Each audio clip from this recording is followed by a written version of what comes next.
Everybody, welcome to Luminaire classes. आप सभी का इस वीडियो में मैं बहुत बहुत स्वागत करती हूं और मैं आपसे बताना चाहूंगी कि आज मैं आपके लिए CUET अंडरग्रेड अंडरग्रेड इंग्लिश का एक पेपर ले रही हूं। और ये जो पेपर है ये कब कंडक्ट किया गया था? 7 जून 2023 को शिफ्ट 1 में ये कंडक्ट किया गया था। और इस पेपर में मैं आपसे कहूंगी कि आप स्पेशली फोकस करना किस तरह की कॉम्प्रिहेंशंस आई हैं। ओके, बहुत ही अनएक्सपेक्टेड है फर्स्ट वाली तो, बट एनीवेज आप डरो भी मत। Of course we will do everything and it will give you an idea कि किस तरह के क्वेश्चंस पूछे जाते हैं। बहुत ज़रूरी है कि आप रेलेवेंट प्रैक्टिस करें, रेलेवेंट चीज़ें पढ़ें। ठीक है, तो चलिए हम शुरुआत करते हैं and let me show you what is there. Yes, here it is. Read the following poem given below and answer the questions that follow. बात समझ में आ गई आपको? पोएम आपको दी गई है। आप ये मत सोचना कि सिर्फ कॉम्प्रिहेंशन ही आएंगे, सिर्फ कॉम्प्रिहेंशन ही आएंगी, ऐसा नहीं है। यहां पर जैसा कि आप देख सकते हैं पोएम दी गई है।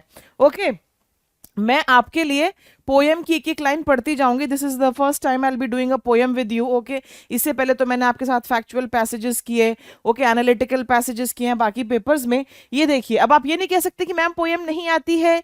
पोएम आ गई क्योंकि मैं प्रीवियस ईयर पेपर ही तो आपके लिए कर रही हूं। ठीक है, अब ये जो पोएम है, इस पोएम में एक प्रकार से कॉन्फ्लिक्ट दिखाया गया है। What is conflict? कॉन्फ्लिक्ट होता है जब दो चीजें हैं और हम सोच नहीं पा रहे कि हमें किसके साथ जाना है। एक तरफ बंदे की मॉरल रिस्पॉन्सिबिलिटी है, ओके, और दूसरी तरफ जो है उसकी हिज पर्सनल लाइफ। इन दोनों के बीच में जो है विवाद और उनके बीच में उसको चुनना है। तो कॉन्फ्लिक्ट के बारे में ये पोएम है। एक एक लाइन मैं पढ़ूंगी और आपको बताती हूँ क्या है। ठीक है, लव एंड अ क्वेश्चन। ये देखो, ये जो है ये पोएम का टाइटल है। A stranger came to the door at eve. Eve होता है इवनिंग। मैं थोड़ा सा स्लो जाऊंगी ताकि आप लोगों को समझ में आए। तो एक स्ट्रेंजर है, थोड़ा सा इसमें बैकग्राउंड बता देती हूँ कि एक न्यूली मैरिड मैन है, उसके घर में उसकी नई नई दुल्हन है, okay, his bride is there, okay, और उसके घर पे एक आदमी जो है वो आता है मदद मांगने के लिए। ठीक है, तो इसकी समझ में नहीं आ रहा है कि क्या मैं इस स्ट्रेंजर को अपने घर में रुकने दूं। और दूसरी तरफ वो क्या चाहता है कि नहीं, मेरे घर की जो प्राइवेसी है, मैं तो न्यूली मैरिड हूं, मेरे घर की जो प्राइवेसी है मैं उसको एंजॉय करूं या फिर मैं स्ट्रेंजर को अपने घर में आने दूं। उसके बारे में ये पोएम है। ओके, अब पढ़ते हैं। A stranger came to the door at eve. A stranger comes to the door in the evening, and he spoke to the bridegroom fair. Okay, और bridegroom कौन है? bridegroom हम कहते हैं दूल्हे को। ठीक है, and he spoke to the bridegroom fair. fair का मतलब है politely उसने बात की। ओके, politely जो है इसने स्ट्रेंजर ने बात की। अब क्या बात की? He bore a green white stick in his hand. अब यहां पर कह रहे हैं कि ये जो स्ट्रेंजर आया, ही कौन है? ही हमारा स्ट्रेंजर है। The stranger he is carrying a green white stick in his hand. हो सकता है उसकी मदद से वो चल रहा हो। ठीक है, उसके हाथ में एक ग्रीन और व्हाइट स्टिक है। And for all burden care, और उसके ऊपर अगर कोई भार था ना उस स्ट्रेंजर के ऊपर, तो केवल ये था कि उसको केयर की आवश्यकता थी। ठीक है, वो इवनिंग में आ रहा है, राइट, वो इवनिंग में आ रहा है और उसकी ओनली वरी कह लो, उसकी ओनली सैडनेस कह लो कि उसको थोड़ी मदद की जरूरत थी। अब मदद क्या है? He asked with the eyes more than the lips. Okay, अब देखो, अगर कोई ऐसे कहता ना, even eyes speak, आंखें भी बात करती हैं। कोई इंसान जो है, अगर आप उसके आंखों में देखें तो आपको बहुत सारी चीजें पता चल जाएगी। आप खुश होते हैं, आपकी आंखें चमक उठती हैं। You see your loved ones, there's joy in your eyes. तो ये जो इंसान है, ये जो स्ट्रेंजर है, he asked with the eyes more than the lips. Okay, उसकी आंखें मदद ज्यादा मांग रही थी, even more than the lips. For a shelter for the night, और उसको क्या चाहिए? उसको रात में रुकने की जगह चाहिए। He is asking for shelter for the night. And he turned and looked at the road afar without a window light. ठीक है, और ये जो स्ट्रेंजर है वो पलट कर जब सड़क की ओर देखता है, दूर तक सड़क, there without a window light, जितने भी घर हैं सड़क पर, उनमें से किसी भी खिड़की में एक लाइट भी नहीं जल रही है। What does that signify? That signifies that अगर इसको हेल्प मिलनी है तो वो इसी घर से मिलेगी, और इसीलिए ये व्यक्ति जो है ये यहाँ आया है। ओके, आपको क्लियर हो गया फर्स्ट वाला? ठीक है, फर्स्ट स्टैंजा। आगे देखो, यहां से सेकंड स्टैंजा है। The bride groom came fourth. Fourth का मतलब यहां पर क्या है? यहां पर फोर्थ का मतलब है फॉरवर्ड। जो ब्राइड ग्रूम है वो आगे आता है। इनटू द पोर्च, वो पोर्च में आता है और वो कहता है let us look at the sky. वो थोड़ा सा ना स्ट्रेंजर के साथ बात करने की कोशिश करता है और क्या कहता है? Let us look at the sky, sky की तरफ देखते हैं। And question what of the night to be stranger you and I. और वो क्या क्वेश्चन करता है? वो ये क्वेश्चन करता है and question what of the night to be stranger you and I. आपको क्या लगता है आज रात को क्या होगा आपके और मेरे साथ? स्ट्रेंजर यू एंड आई, हमारे साथ आज रात को क्या होगा? ऐसे ही वो एक ना कॉन्वर्सेशन में एंगेज कर रहा है। आगे देखते हैं। Okay, the woodbine leaves littered the yard. Woodbine is a plant. Okay, what is woodbine? Woodbine is a plant.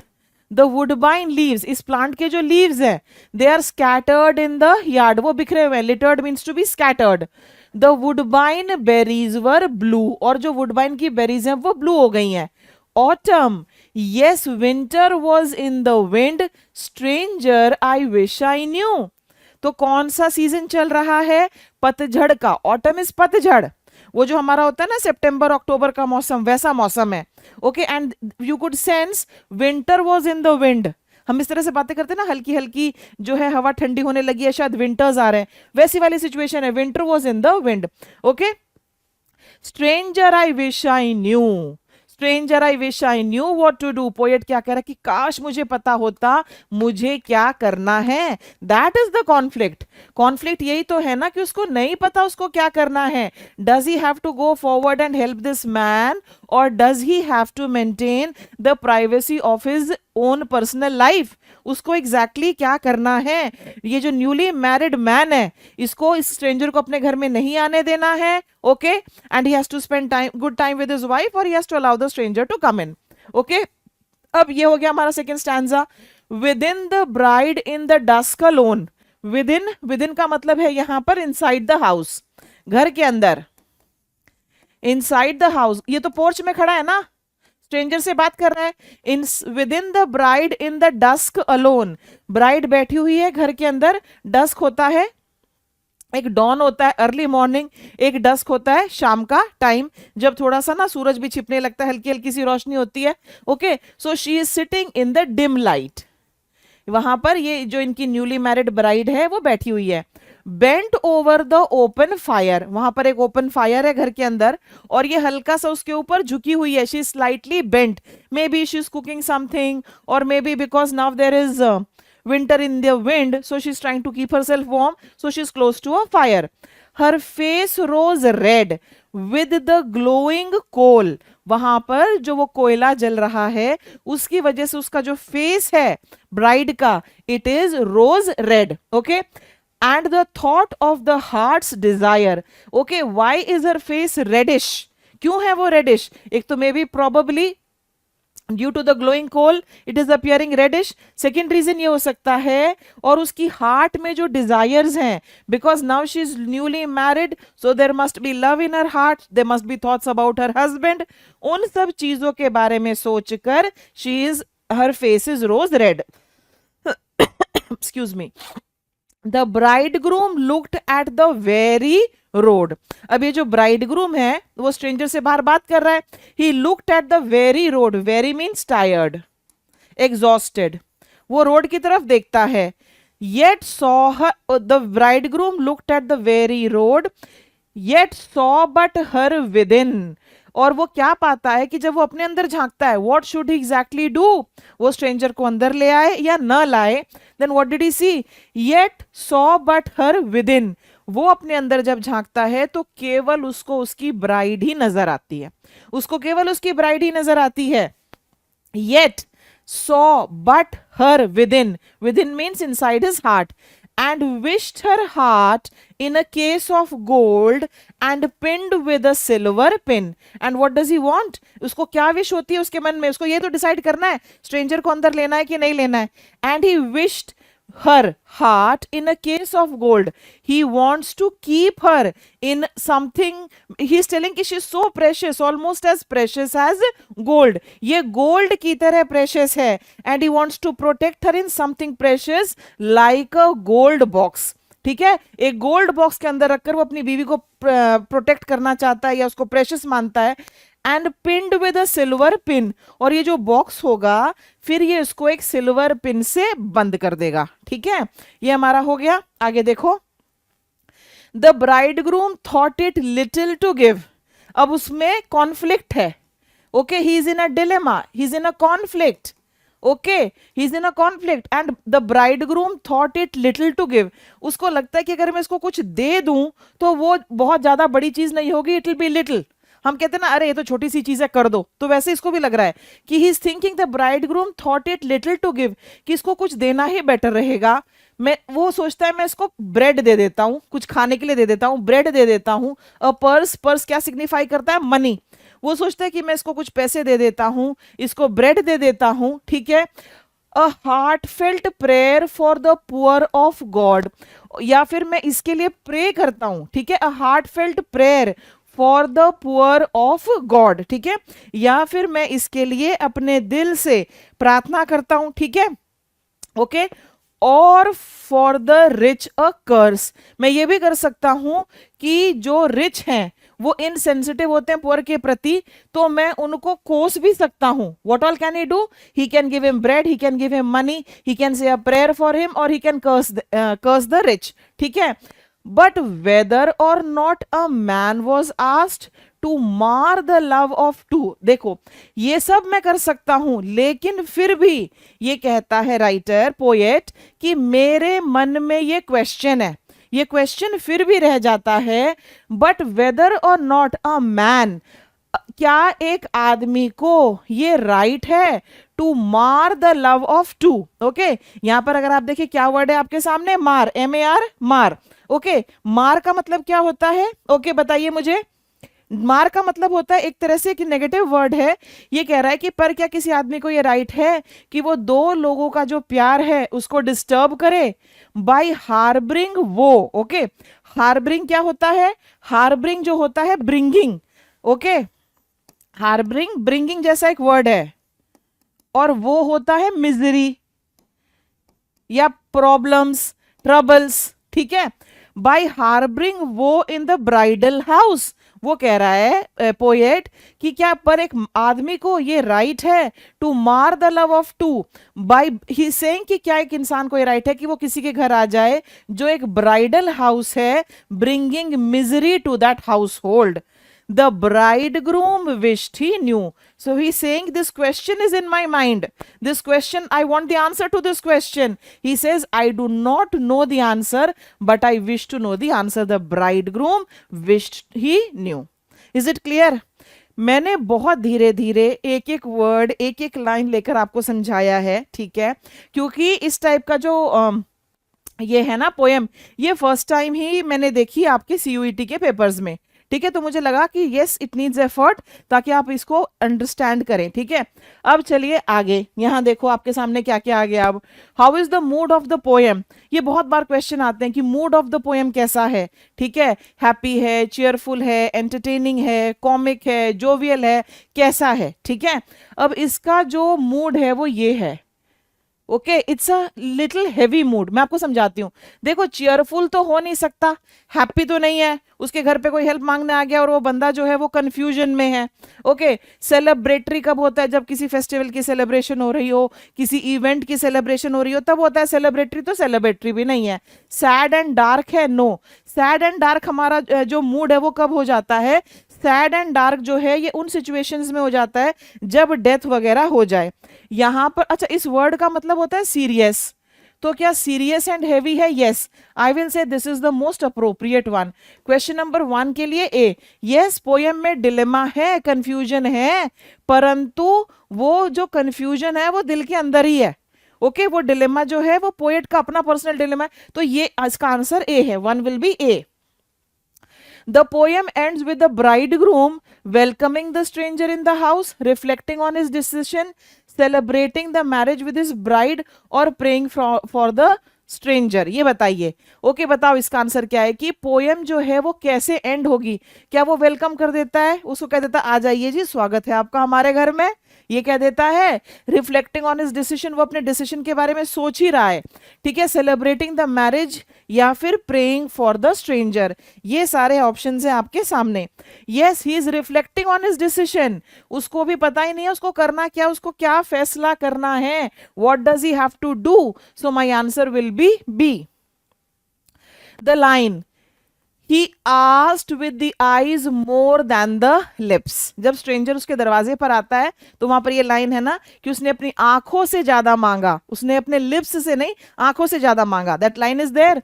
So the line he asked with the eyes more than the lips, इसका क्या मतलब है कि the eyes were, eyes कैसी हैं, eyes inquisitive हैं, eyes pleading है, sparkling है या लवली है।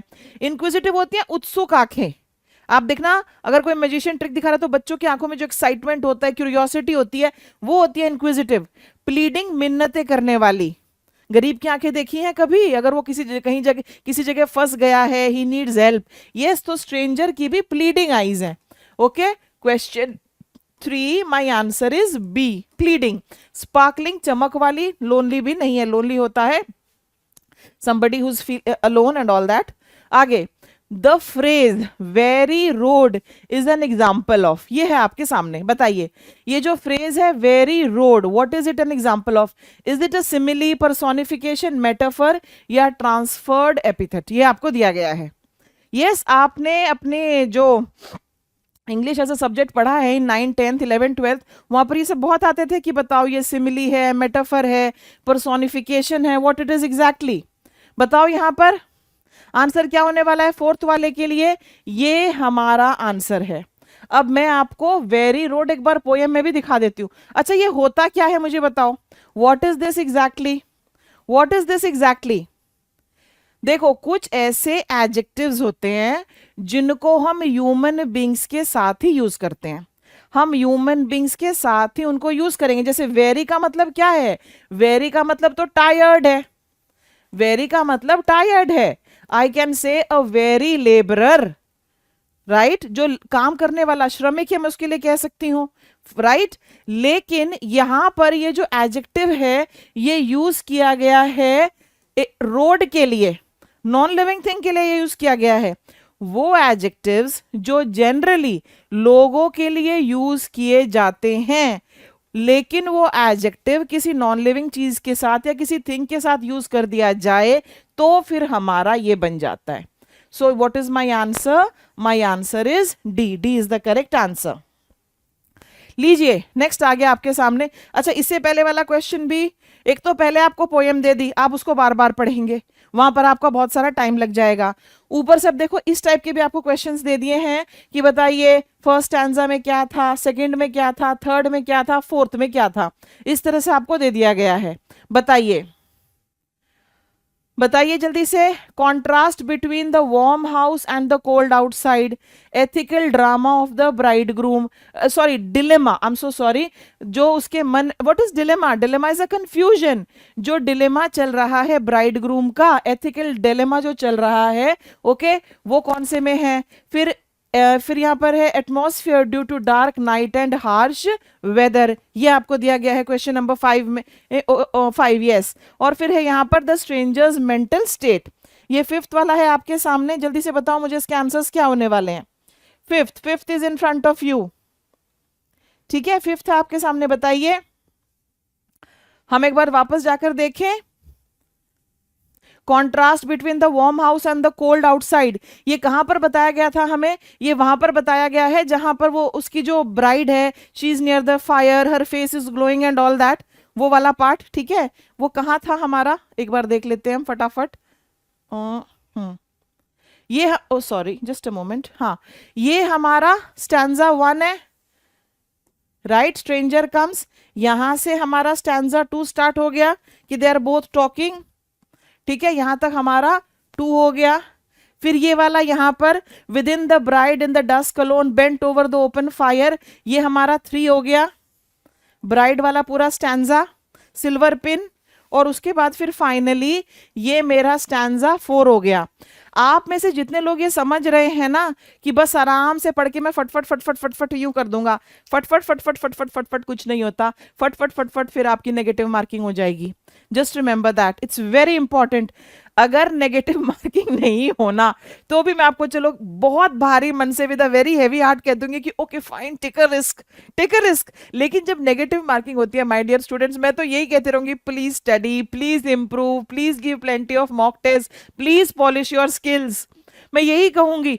ठीक है, अब देखो ये हुआ हमारा, अब आगे हम आ जाते हैं, देखो यहाँ, हाँ जी, तो ये जो contrast between warm and cold outside है ये 3 में था, तो ये वाला तो मेरा हो नहीं सकता, इसको मैंने काटा लगा दिया। Ethical dilemma of the bridegroom, bridegroom को जो कंफ्यूजन है वो कहाँ है। फिर atmosphere due to dark night and harsh weather, ये तो बिगिनिंग में ही हो गया था, बिगिनिंग में हो गया था कि कहीं भी जो है कोई लाइट नहीं जली हुई है, बहुत लॉन्ग रोड है, स्ट्रेंजर आता है, तो फर्स्ट में ही था इंट्रोडक्टरी पार्ट में, राइट। स्ट्रेंजर की जो मेंटल स्टेट है कि मैं इसको अंदर बुलाऊं या मैं इसको बाहर रहने दूं, वो दिल में झांकता है, उसको उसकी बीवी नजर आती है, उसको वो गोल्ड में प्रिजर्व करना चाहता है, ऑल दैट ये लास्ट वाले में था। ओके, तो D4 होना चाहिए, D4 यहां पर है, so this is my answer, A3 B2 C1 and D4, yes ये हमारा आंसर है।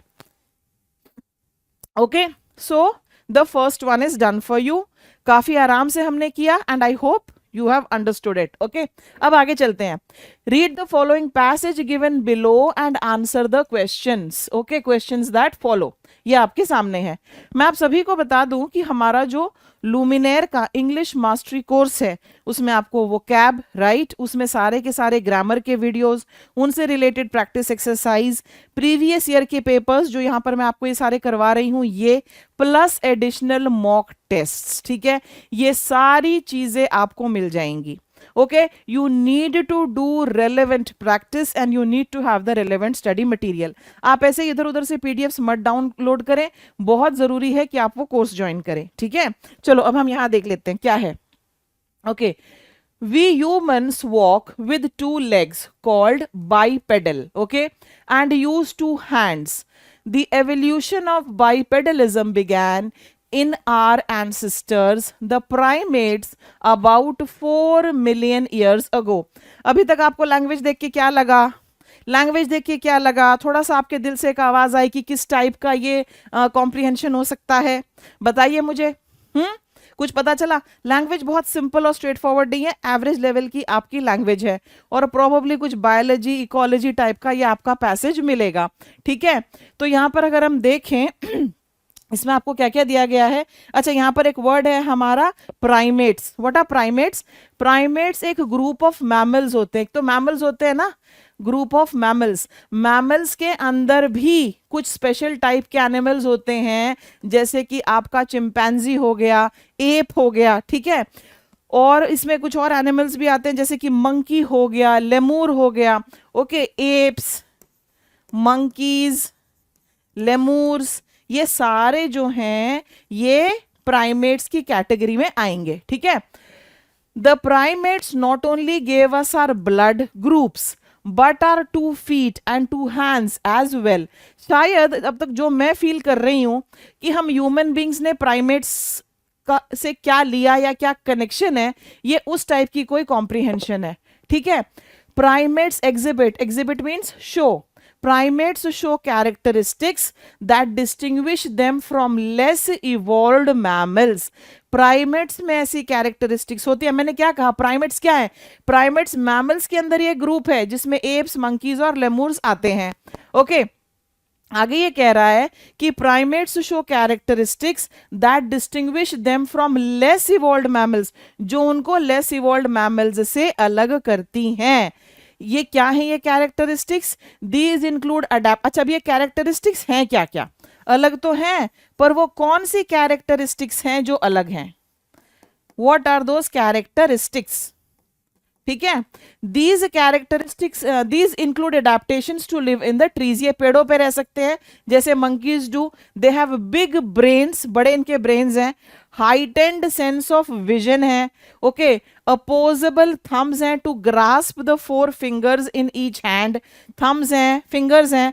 And more flexibility in shoulder movement, okay. फिर है doctor Tetsuro मात्सुजावा of the Kyoto University, Japan, writes that the shared ancestor primates moved into treetops and developed 4 hands from the 4 legs possessed by the terrestrial ancestor. Okay, ये हमारा पहले केवल जमीन पर रहते थे, उसके बाद इन्होंने क्या किया, ये कहाँ गए, ओके। इनका क्या कहना है कि जब ही rights that the shared ancestor primates moved into tree tops, ये पेड़ों पर ऊपर चढ़कर रहने लगे। And developed 4 hands from the 4 legs possessed by the terrestrial ancestor. This was an adaptation to arboreal life, okay. ये क्या होता है, ये होता है living on trees, living on trees. कुछ एनिमल्स ऐसे होते हैं जो पेड़ों पर ही रहते हैं। आप बहुत बार ये सुनेंगे अमेज़न फॉरेस्ट में कुछ ऐसे मंकीज पाए जाते हैं जो केवल पेड़ों के ऊपर ही रहते हैं, नीचे आते नहीं है, ये वर्ड उनके लिए यूज होता है। टेरेस्ट्रियल, जमीन पर रहने वाले, okay. Enabling, enabling means helping the efficient grasping of branches, इससे इनको ब्रांचेस को पकड़ने में मदद मिली। And tree trunks. Subsequently means later, early human ancestor left the trees to start walking long distances across the land. वो नीचे उतरा और फिर उसने long distance cover किया और चलने लगा। चलने कैसे लगा, bipedally, okay, with 2 legs. Thus we created 2 feet from 4 hands, जो पहले 4 हाथी थे उससे 2 पैर बने। During the course of evolution from our primate ancestors. Okay, यहां तक हुआ, आगे चले। The anthropologists, who are anthropologists, who study about humans. Anthropology एक सब्जेक्ट है, they study about humans. The anthropologist Carol Ward of the university in US points out that the way we humans get around the world is different from any other animal on earth. जिस तरह से human beings move करते हैं, कोई और animal ऐसे move नहीं करता। We move around on the ground upright on 2 feet but in a unique way, with 1 foot after the other, holding our body fully upright. हम अपनी body को बिल्कुल straight रखकर in a characteristic series of motions. So it's a big deal to figure out how and why we walk the way we do. इसमें basically हम ऐसा क्यों चलते हैं उसके ऊपर ये सारी कहानी थी। And how our lineage really diverged from much from ape-like creatures. Diverge क्या होता है ना, एक पॉइंट से 2 डायरेक्शन में जाना, that is diverging. Diverging lens, converging lens, physics में पढ़ा है ना आपने, ओके।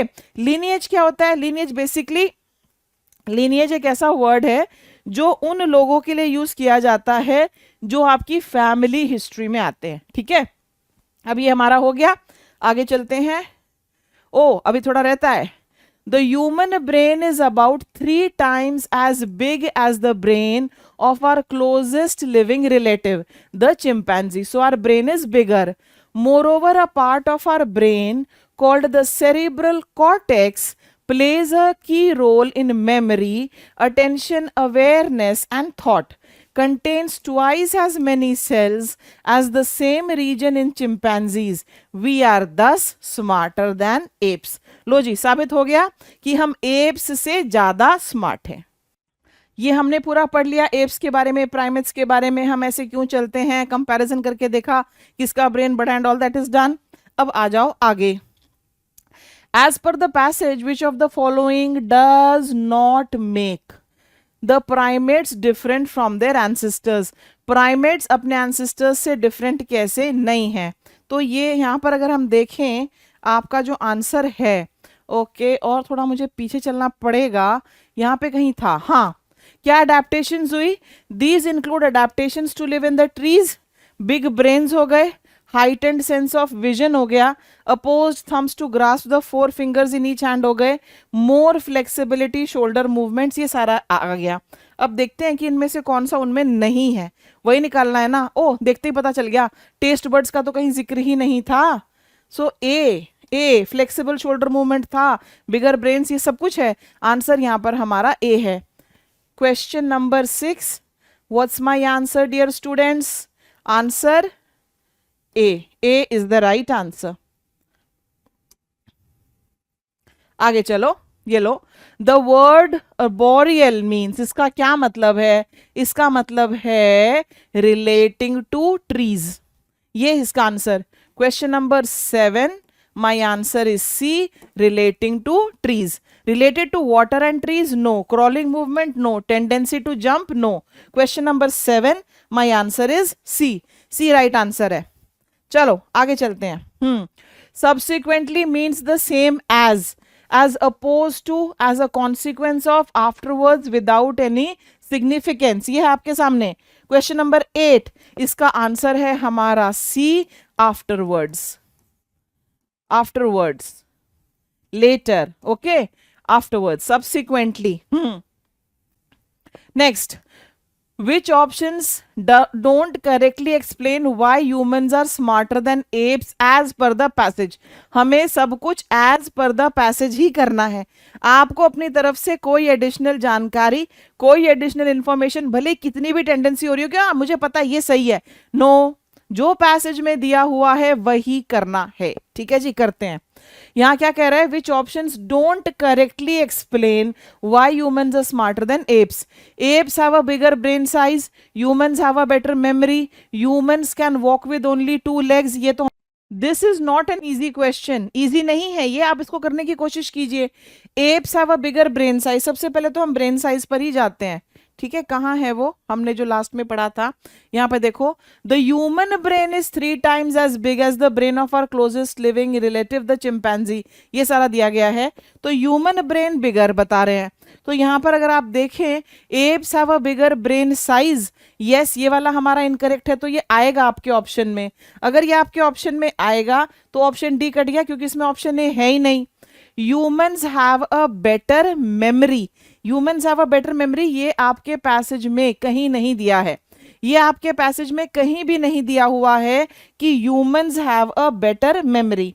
ओके, उसके बाद humans can walk with only 2 legs, और हमसे पूछा क्या है कि स्मार्टर क्यों है? Which options don't correctly explain why humans are smarter, human smarter क्यों है? ये चलने से रिलेटेड है, तो इसका स्मार्टनेस से कोई लेना देना नहीं है, तो ये भी हमारा इनकरेक्ट हो गया।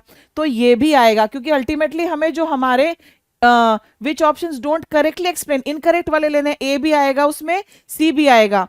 तो ए और सी एक तो यहां है और एक हमारा ए और सी यहां है, तो ये ऑप्शन भी कट गया। Okay, humans ability to process thoughts is more, yes.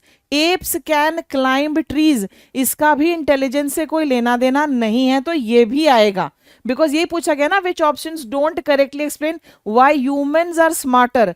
Smartness का क्लाइंबिंग ट्री से लेना देना नहीं है, वॉकिंग से लेना देना नहीं है, and apes have a bigger brain size, वो गलत है वो इंफॉर्मेशन। तो ए, ई और C, A C E, so A C E is here. So for question 9, what will be my answer? C. C is the right answer. On to the next question. Question number 10. Which of the following words means the same as diverge? Okay, कौन सा word है जिसका meaning diverge जैसा ही है? Same. Intersect, separate, diverge और synchronise, ये आपके 4 options हैं। डाइवर्ज का मतलब क्या होता है कि एक पॉइंट से अलग अलग डायरेक्शन में चले जाना, और मुझे क्या बताना है? अच्छा, इसका मीनिंग बताना है, तो इसका मीनिंग तो सेपरेट हो गया। Question number 10, my answer is B, separate. Intersect, intersect बताओ क्या होता है? Intersecting lines, parallel lines don't intersect, पढ़ा है ना हमने। जब 2 लाइंस अगर हम उनको वो एक दूसरे को क्रॉस करती हैं, then they are called intersecting lines. Okay, yes, तो क्वेश्चन नंबर 10 के लिए आंसर हमारा बी है। Next, so here we are on comprehension number 3। अगर हम ऐसे कहें कि कॉम्प्रीहेंशन जो है वो आपके पेपर की बैकबोन है, क्या मैं करेक्ट हूं? क्या मैं करेक्ट हूं? To be the backbone of something, इसका मतलब क्या है? To be the most important part of something. Your backbone is the most important part of your body. चलो, let's read it. Off to the right, we hear the distinct blip, blip, bleep, bleep, the alarm call of the cheetal or spotted deer, announcing the presence of a predator. ठीक है. अब ये फिर मुझे लग रहा है इकोलॉजी, एनवायरमेंट या कुछ इस टाइप से पैसेज है. ठीक है. Off to the right we hear the distinct. Distinct का मतलब होता है क्लियर. ओके, जो राइटर है उसको क्लियर आवाज सुन रही है.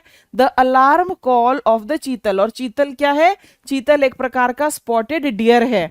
और ये क्यों अलार्म कॉल दे रहा है, या क्यों इसकी आवाज आ रही है बोलने की? क्योंकि वहां पर अनाउंसिंग द प्रेजेंस, उपस्थिति है किसकी? एक प्रेडेटर की. और प्रेडेटर कौन होते हैं? जो शिकार करके खाते हैं, प्रेडेटर. ओके, और जिसका शिकार किया जाएगा that will be the prey. Fine, आगे देखते हैं. ये है Kuttappan. Kuttappan and Gautam go off to investigate and we begin to drive around to intercept them on the other side of the forest. तो ये दो लोग हैं, वो जाते हैं पता लगाने, इन्वेस्टिगेट करने. And we begin to drive, और ये ड्राइव करने लगते हैं. ओके, ताकि ये रोक सकें. To intercept them on the other. Intercept करने का मतलब यही होता है कि किसी को कुछ करने से पहले रोक देना. That is the meaning. Okay, not 10 meters down the road we hear a loud vroom, the call of the tiger. 10 meters down इनको एक टाइगर की आवाज सुनाई दी. And we slide to a halt, और ये रुक जाते हैं. On the dusty road, walking directly towards us at a distance of 100 meters is a large male tiger. और इनको एक बड़ा सा मेल टाइगर जो है वहां पर नजर आता है. It is one of the 3-year-old males known to share this territory with his brother. इस टेरिटरी में ये एक 3 साल पुराना मेल है, और यहां पर उसका एक भाई भी है. The tiger continued his casual stroll directly towards us. Stroll होता है कंफर्ट, ऐसे ही थोड़ी सी चहलकदमी करना, कंफर्ट के लिए चलना, walking for pleasure. Okay, is moving towards us. When the tiger is about 50 meters past us, our reverie is broken. ये क्या होता है? ये होता है lost in thoughts, अपने ख्यालों में खोया हुआ, या फिर इसका मीनिंग डे ड्रीमिंग भी होता है. ओके, एक तरह से जो सपनों से मैं खोया हुआ है उसके लिए ये यूज हो जाता है. ठीक है. Is broken by a commotion. Commotion है हंगामा. इन the forest across the road. तो जब ये टाइगर करीब 50 मीटर दूर है तो कुछ और हंगामा हो जाता है फॉरेस्ट में, और वहीं पर पास में ही. So where are these people? These people are in a forest. जंगल में है ये. Anil our guide whispers loudly wolves. हंगामा क्या है? कि इनका जो गाइड था, इनके पास एक गाइड भी है भाई. देखो ये इंपॉर्टेंट है कि फॉरेस्ट में है, ड्राइव कर रहे थे, और इनके पास गाइड भी है. He whispers loudly wolves. वो क्या कहता है? कि there are wolves. There propped up like little statues in a clearing in the forest, 2 Indian grey wolves. और वहां पर फिर नजर क्या आता है? 2 Indian grey wolves, rigid, alert, clearly in a state of alarm and agitation. Okay, तो ये घबराए हुए से wolves वहां पर हैं. They begin yelping. This is the sound. They begin yelping at the tiger. वो टाइगर की तरफ जो है आवाजें निकालने लगते हैं, उसको डराने की कोशिश कर रहे हैं, whatever. The tiger spins around on the road and charges off into the forest after them. और टाइगर जो है जंगल में उनके पीछे जो है एक तरह से जाता है. This time the tiger turns round and glowers at the wolf, probably assessing the distance between them and the speed it would take to catch the wolf. कि उसको कितनी स्पीड से जाना है ताकि वो wolf को पकड़े. The muscles of the tiger begin to twitch and off goes the wolf into the forest again. फिर ये सारे forest में गए. Finally, after one more of these encounters, the tiger moves some distance away and the wolf disappears into the forest for one last time. We can only assume that the aggressive and bold behavior of the wolf meant he was protecting some cubs. Yes, ऐसा तो हो नहीं सकता ना कि wolf जो है वो टाइगर के ऊपर अटैक कर रहा है, पर वो क्यों अग्रेसिव हुआ कि हो सकता है उसके पास कुछ उसके बच्चे थे, and wanted to be sure that tiger was driven out of his territory, कि टाइगर को जो है वहां से बाहर भेज दिया जाए. The tiger now left in peace. अब टाइगर जो है वहां से शांति से चला जाता है and he continues his stroll. Fine, समझ में आ गया. गला साफ कर लिया जाए, बहुत आज मेरे को बोलना पड़ गया. चलो आगे. Whose presence is announced in the beginning. शुरुआत में किसकी प्रेजेंस की अनाउंसमेंट हुई है? मैं तो बता सकती हूँ, आप बताइए कि जाके देखें. देखो बता देती हूँ कौन सी लाइन में है exactly. Okay, give me a second. Yes, off to the right we hear the distinct blip blip, the alarm call of the cheetal. Yes, yes, here is your answer. Here is your answer. So let me take you. Yes, here is my answer. 11 के लिए मेरा answer क्या है? 11 के लिए मेरा answer है A. A is the right answer. आगे. The above passage describes an encounter between. ये टाइगर और हंटर्स के बीच में. हंटर्स का कहीं कोई जिक्र ही नहीं है. शिकारियों का कहीं जिक्र है? नो. ओके, वुल्व्स और हंटर्स का? नो. टाइगर और wolves, the tiger and the wolves या the wolf and its cubs. किसके बारे में एनकाउंटर की बात की जा रही है इसमें पूरे में? टाइगर और वो जो वुल्व्स थे. सो आंसर क्वेश्चन नंबर 12 के लिए C is the right answer. Wolf and cubs? No. Wolf cubs को तो प्रोबेबली प्रोटेक्ट करने की कोशिश कर रहा था. आगे देखो. Choose the correct statement with reference to the passage. आपको क्या लगता है जो नरेटर है, नरेटर होता है जो ये सारी स्टोरी सुना रहा है, जो बखान कर रहा है. The narrator is on a hunting trip, the narrator is walking along the others in the forest, the narrator is out on a safari, या the narrator is scared of the wolves. ये है आपके सामने, बताओ मुझे. पहले वाला देखो, narrator is on a hunting trip. कहीं भी हंटिंग के बारे में हमें कुछ भी नहीं बताया, कम से कम पैसेज में तो नहीं बताया गया है, तो मैं इसको काट दूं. हंटिंग ट्रिप का तो कहीं जिक्र नहीं है. फिर देखो, narrator is walking along with others in the forest, या narrator is out on a safari. Safari क्या होती है? Safari is a kind of a trip. Okay, the narrator is scared of the wolves, ये भी हमें कहीं नहीं दिया गया. अब ये दो हैं हमारे सामने. The narrator is walking along with others. बताओ मुझे, is he walking along? Let me see. Okay, ये बार बार ये वाला आ जाता है. ओके, यहां पर देखो ये वाली line, off go to investigate and we begin to drive. So he is not walking. Walking तो है ही नहीं. देखो, एक छोटे से वर्ड से हमें आंसर पता चला. ओके, अब कहां गए हम? हाँ, नरेटर इज वॉकिंग, ये भी नहीं है. So the narrator is out on a safari. Yes, question number 13 के लिए सी मेरा करेक्ट आंसर है. ये क्या हो गया? Question number 13, C is the right answer. ठीक है, चलो नेक्स्ट पर आ जाए हम. ये देखो, the whispering of the guide indicates the presence of tigers, Wolves, hunters या अदर्स. गाइड का तो नाम भी आया था, अनिल. देखते हैं कहाँ है वो अनिल, क्या बोला उसने भाई विस्पर करके. कहाँ है? ओके, हाँ, Anil our guide whispers loudly. कितना इंटरेस्टिंग है ना, विस्पर्स लाउडली. विस्पर्स लाउडली, दो opposite type words. Okay, Anil our guide whispers loudly. What does he whisper? He whispers wolves. Wolves ये बोलता है. तो हमारा आंसर कहाँ है?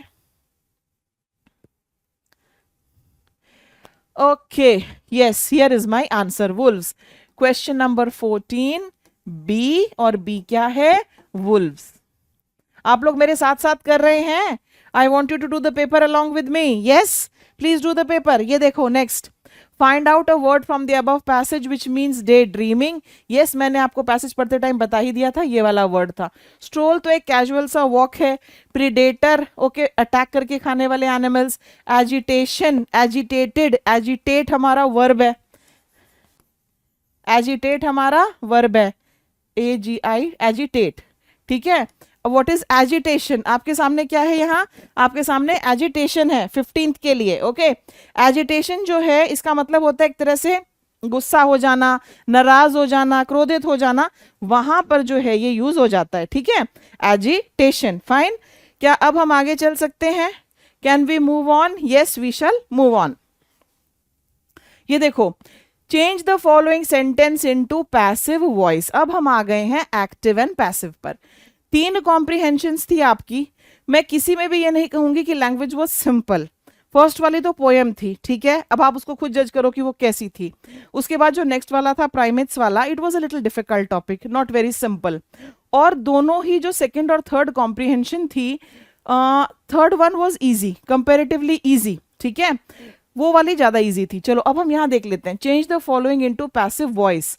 आई नो हिम, ये आपको दिया है। He is known to me, yes, A हमारा आंसर है।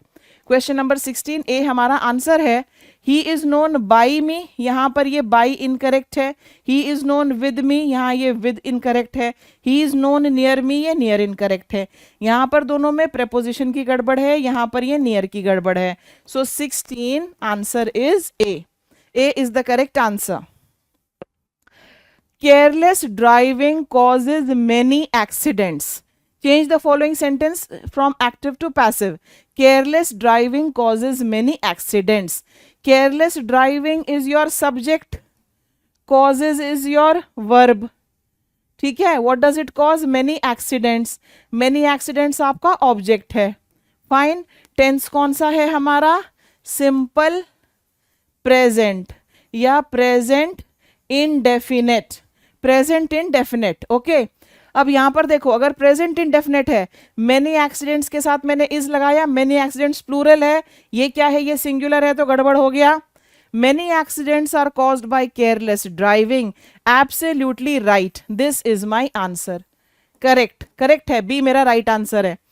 मेनी एक्सीडेंट्स कॉजेज, तो ये कॉजेज जो है यहां पर ये इनकरेक्ट है। मेनी एक्सीडेंट्स आर कॉजेज, ये कॉजेज इनकरेक्ट है। So where is the error? मैंने आपको बता दिया सब में। I hope you understand. Let's move on to the next one. Change the following statement to direct speech. 2 active passive के आ गए, जनरली 2 नरेशन के आते हैं और 2 एक्टिव पैसिव के आते हैं। ये दोनों टॉपिक्स आपके लिए बहुत इंपॉर्टेंट है। आगे देखो, okay, he asked me what I wanted. He asked me what I wanted. ये आपको क्वेश्चन दिया है। Question number 18 is in front of you. 18 आप मुझे बताइए यहां पर आंसर क्या होने वाला है 18 का, क्विकली।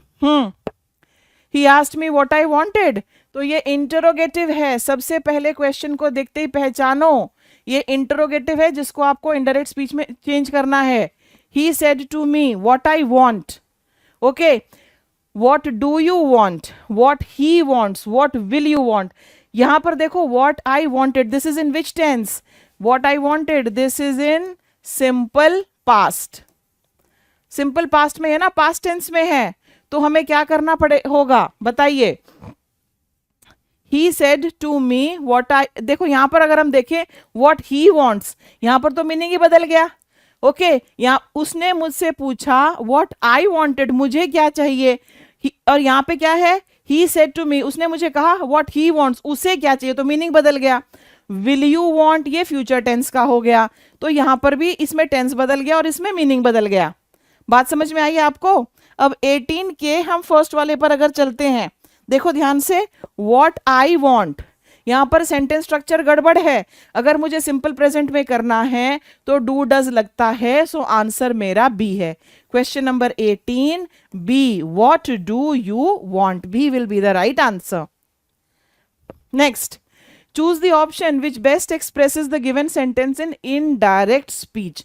इनडायरेक्ट स्पीच में आपको बताना है, ये आपको यहां दिया है। I said to Bob can you complete this work by tomorrow, ये आपके सामने है, ठीक है, और ये भी एक इंटरोगेटिव वाला है। इंटरोगेटिव, और इंटरोगेटिव भी कौन से? यस नो कैटेगरी वाले। ये दोनों टॉपिक्स बहुत अच्छे से आपको लुमिनेयर नोट से करने हैं। आपको बहुत ही अच्छे से ये दोनों टॉपिक्स जो लुमिनेयर के हमारा स्टडी मटेरियल है ना, इंग्लिश मास्टरी कोर्स, उससे आपको ये बहुत अच्छे से कंप्लीट करने, गारंटी है मेरी। उससे अगर आप एक बार कर लें, आपका कोई भी क्वेश्चन जो ग्रामर से रिलेटेड है, एक्टिव पैसिव और नरेशन का, बिल्कुल गड़बड़ नहीं होगा। देखो यहां पर अब, ओके, अब यहां देखिए, I said to Bob can you complete this work by tomorrow. Tomorrow changes to the next day, the following day. यहाँ पर हमारा टुमारो चेंज ही नहीं हुआ तो मैंने इसको काटा लगा दिया। जब आप डायरेक्ट को इनडायरेक्ट स्पीच में चेंज करते हैं क्वेश्चन मार्क हट जाता है, यहाँ क्वेश्चन मार्क नहीं हटा तो ये भी कट गया। अब रह गया हमारे पास ए और सी। ध्यान से देखो, आई asked Bob whether he could complete. अब ये दिस वर्क का हमारा दैट वर्क बनता है कि नहीं बनता है? दिस वर्क का भी दैट वर्क बनेगा। ये कुछ चेंजेस हैं, दिस का दैट बन जाएगा, नव का देन बन जाएगा, टुमारो का द नेक्स्ट डे बन जाएगा। तो यहां पर अगर आप देखें दिस चेंज नहीं हुआ है तो ये भी हमारा एलिमिनेट हो गया। बचा C, I asked Bob whether he could complete that work by the next day. Yes, 90 में question number 19 C is the right answer. I hope it is clear to you. 19 में हमारा आंसर क्या है? 19 में हमारा आंसर है सी। C is the right answer. अगले पर चलते हैं। Next one here, parajumble. वाह जी वाह, तैयार हैं? अगर आप तैयार हैं तो पैराजंबल भी आपके लिए तैयार है। बताइए, one of the oldest mythical creatures is the unicorn and single horn growing from the center of its forehead, the body of deer, tail of an ox, horse's hoofs. It has been in Chinese folklore for thousands of years.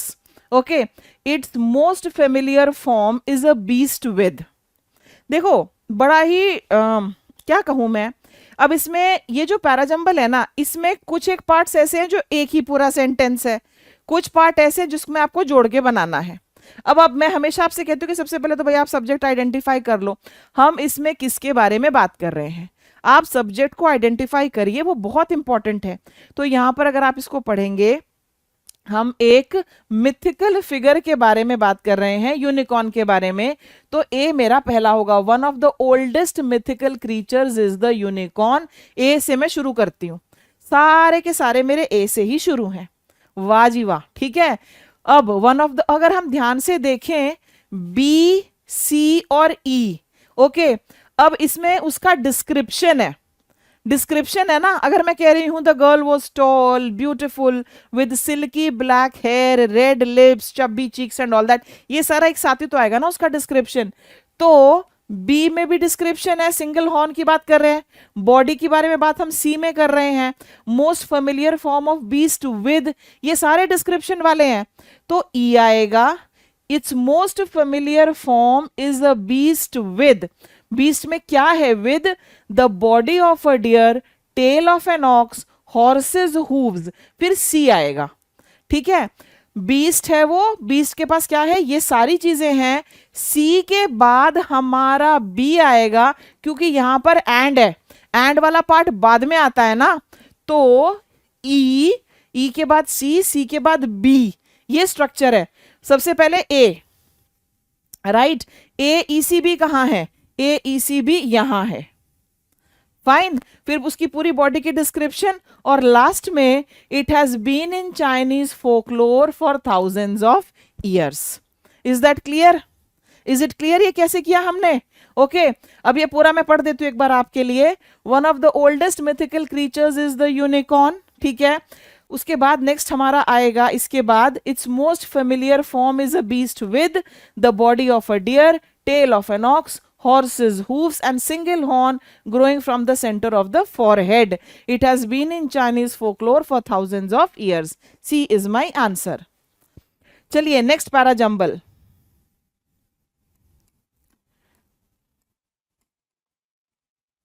Okay, rewrite the following in the correct order.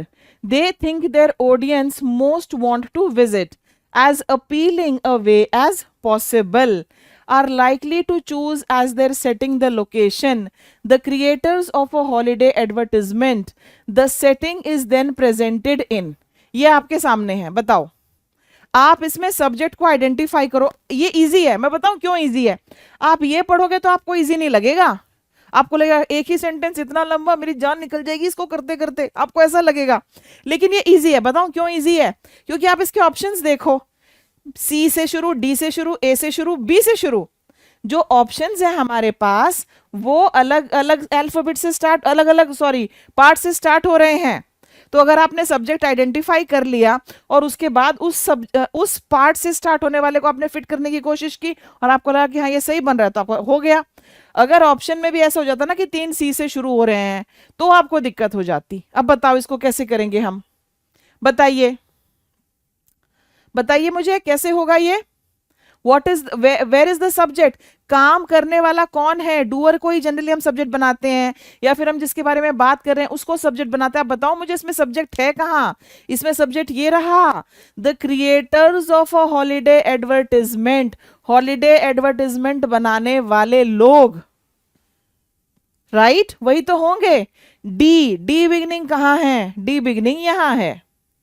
तो क्या मैं इसको fit करके देखूं, the creators of a holiday advertisement are, ये subject हो गया मेरा पूरा, क्रिएटर्स जो हॉलीडे एडवर्टिजमेंट बनाते हैं, हेल्पिंग वर्ब आ गई, are likely to choose as their setting the location they think their audience most want to visit. जो एडवर्टिजमेंट बनाते हैं वो उस जगह को चुनते हैं एडवर्टिजमेंट के लिए जहां उनकी ऑडियंस सबसे ज्यादा जाना चाहती है, uh okay, they want to visit. उसके बाद क्या करते हैं, the setting is then presented in as appealing a way as possible, और उसके बाद उस सेटिंग को इतने ही अपीलिंग वे में प्रेजेंट कर देते हैं कि लोग वहां जाएं। यस बिल्कुल सही। तो ये लीजिए, ये आपका आंसर है, this is your answer. Okay, this is the answer. Pick out the correct meaning of this word which is given to you here. बताइए ये क्या होता है। क्वेश्चन नंबर 22 है आपके सामने। ये करने के लिए मैं आपको थोड़ा टाइम दूंगी, because not an easy one. आपको थोड़े से, मैं हमेशा कहती हूँ लैटिन, फ्रेंच और इन सब लैंग्वेजेस के वर्ड्स आने चाहिए। अब इसका क्या मतलब है मुझे बताइए आप, ठीक है बताओ। ये एक फ्रेंच फ्रेज है, ये एक फ्रेंच फ्रेज है, फ्रेंच फ्रेज है, ये मैं आपको हिंट दे रही हूं, ओके। और ये एक टेम्पररी गुड बाय है, थोड़े समय के लिए अलग होने के टाइम, टेम्पररी फेयरवेल ये कह सकते हैं इसको। तो ये क्या हुआ इनमें से, ये इनमें से हो गया until we meet again. B, question number 22 के लिए आंसर जो है यहां पर 22 के लिए आंसर जो है मेरा बी होगा। B is going to be the right answer, ठीक है। चलो अगला, हमने क्या क्या देखा, 3 कॉम्प्रिहेंशन आई, उसके बाद 2 एक्टिव पैसिव के क्वेश्चंस आए, 2 नरेशन के क्वेश्चंस आए, 2 पैरा जंबल के क्वेश्चन आए। अब लैटिन और ये फ्रेंच फ्रेजेस का एक क्वेश्चन तो हो गया, अब ये दूसरा क्वेश्चन, ओके। और दूसरा वाला जो क्वेश्चन है मैचिंग का क्वेश्चन है, मैचिंग का क्वेश्चन है। अब मैं इसको आपके लिए करने की कोशिश करती हूं, आप भी मेरे साथ करने की कोशिश करेंगे। इस तरफ अगर आप देखें तो यहां पर आपको वर्ड्स दिए गए हैं, ठीक है, और इस तरफ जो है उसका मीनिंग दिया गया है, ठीक है। मैं ए को मैच करती हूं, ए जो होता है ये है one's other self, alter ego one's other self, A3, तो A3 यहां पर है, तो मैं इन दोनों ऑप्शंस को फिलहाल एलिमिनेट करती हूं, ठीक है। उसके बाद आपको क्या दिया गया है, उसके बाद आपको दिया गया है de novo, DENOVO, de novo ये लैटिन है, ये लैटिन वर्ड है, और डिनोवो का मतलब क्या है, डिनोवो का मतलब होता है अ फ्रेश, नए सिरे से, ओके। पहला वाला क्या था, ऑल्टर ईगो, ये होता है वंस अदर सेल्फ, ठीक है। अब उसके बाद हमारा आ गया एन ब्लॉक, ENBLOCK। अब ये एन ब्लॉक क्या है, एन ब्लॉक होता है all together in a group, तो ऑल इन अ ग्रुप ये रहा। और ये जो वर्ड है आईबिड, IBID, ओके, ये मैं आपको बताऊं, ये है आईबिडम, पूरा वर्ड जो है ये है IBIDIM। और वही जैसे कि मैंने बताया कि अलग अलग भाषाओं से हैं ये, कोई लैटिन का है, कोई फ्रेंच का है, तो इसका मतलब क्या है, इसका है in the same book, okay. तो हमारा आंसर क्या है, डी किसके साथ जा रहा है, डी जा रहा है 4 के साथ, तो ये हमारा आंसर है, this is my answer. Answer is going to be option 1, first वाला A. Question, which of the following is closest in meaning to penitent? Okay, penitent क्या होता है? पेनिटेंट होता है जिसको बहुत बुरा लगे, जिसको बहुत गिल्टी फीलिंग हो, उससे कोई गड़बड़ हो गई ना, उसको बहुत ही गिल्टी फीलिंग होती है, तो one who feels guilty. Okay, ये उसके लिए है, GUILTY, ठीक है, अपराध बोध। अब यहां पर देखो, रिमोर्सफुल, ओके, रिमोर्सफुल, अनअबैश्ड, पेशेंट और अनअडल्ट्रेटेड। अनअडल्ट्रेटेड क्या होता है? प्योर, अनअडल्ट्रेटेड मिल्क, ठीक है। पेशेंट कौन होता है? पेशेंट होता है जिसमें बहुत सब्र हो, बहुत ही काम, कंपोज्ड, उसके लिए हम कहते हैं इज वेरी पेशेंट। फिर हमारे पास यहां पर है रिमोर्सफुल और अनअबैश्ड, ये दो दिए गए हैं। रिमोर्सफुल जो है ये वही है जिसको बहुत पछतावा हो। अनअबैश्ड ये कौन होता है? ये तो एक तरह से वो होता है जिसको अपनी गलती पर कोई पछतावा नहीं है। नॉट अशेम्ड एट ऑल, ये नॉट अशेम्ड है, ये तो ऑपोजिट हो जाएगा, ये ऑपोजिट हो जाएगा। ओके, तो हमारा आंसर यहां पर 24 का ए है, A is the right answer. Next, matching. Matching, ये देखिए आपके सामने लिस्ट 1 एंड लिस्ट 2। बताओ ये क्या है? क्या मैच कर रहे हैं हम? What are we matching? What are we matching? Come on tell me, what are we matching? हम क्या मैच करने की कोशिश कर रहे हैं? Okay, accomplish. Accomplish means to attain something, आपने कुछ पा लिया। हम क्या मैच कर रहे हैं? We are matching synonyms. This is what we are matching, same meaning. Okay, बताओ अब मुझे नेक्स्ट वन, अकम्प्लिश, कुछ करना, पूरा करना। फिर यहां पर है GENIAL, genial. What is genial? Okay, मिलनसार, हंसमुख किस्म का इंसान, तो ये जाएगा चीयरफुल के साथ। ये होता है करेज, एंडाउमेंट, ग्रांट, ये है।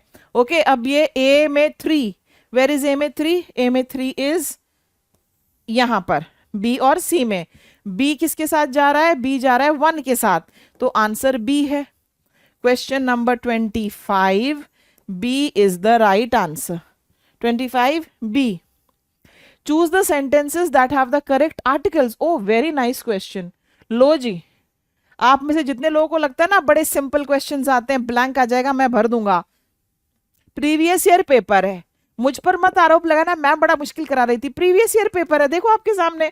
ओके, आपको वो सेंटेंसेस चुनने हैं जिनमें आर्टिकल करेक्ट हो, और 5 दिए गए हैं, 5, 5 have been given to you, 4 option और 5 जो है सेंटेंसेस। देखो, mister Rawat's daughter is an university student, no, a university student.